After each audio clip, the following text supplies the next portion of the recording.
Welcome to Davos. We are here for the World Economic Forum Annual Meeting 2023, which has just wrapped up its fifth and final day. We've been in Switzerland for almost a week in what Klaus Schwab identifies as the remote mountain village, the place that you need to be in to have trust fostered. Thousands of business leaders, NGO leaders, activists, journalists, and yes, political leaders have descended on Davos for the last week to, in their words, solve the world's problems. Yes, the whole premise of this is that the world is fragmented and there are a number of crises, political, economic, social, and it is the people in this room that have the power and ability, if they work together, to deal with those problems. Now, we've had all the greatest hits come up over the last week, from digital ID to climate change to central bank digital currency. And what's most noteworthy about all these things is that the discussions are at a very high level, but they are not in any way theoretical. These are all discussed as being a fait accompli, as things that are going to be inevitably coming in the future, and we all have to just get on board as citizens.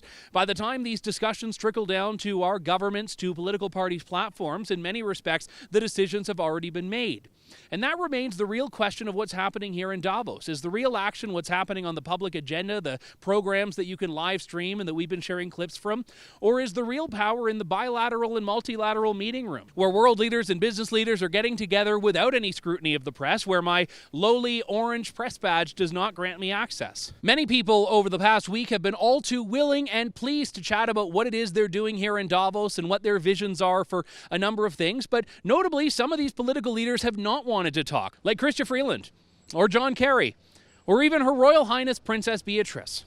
But the reason we came to Davos is because so many of these people do not like to answer questions. They do not like to talk about these things. They do not want to address questions about the World Economic Forum's influence and the influence of the business leaders who pay hundreds of thousands of dollars to be here, which you can only surmise is to have access to the politicians who pay no money to be here, who are here as the invited guests of the World Economic Forum. I don't know whether we're going to be back next year for the next annual meeting. If you do think there's value in what we're doing, please do let us know in the comments, and also contribute to cover this. Donate.tnc.news is where you can support our work here. As I've mentioned time and time again, it's not inexpensive to bring a cameraman and a journalist to Switzerland, but it's important because in many cases, it is the only way to put the questions to these people. And this has been, for many of these elites, somewhat of a safe space. You can tell they're not used to people that don't see the world like them penetrating this space and getting up close and asking them about any number of things. So for the last time from Davos, for True North, I'm Andrew Lawton.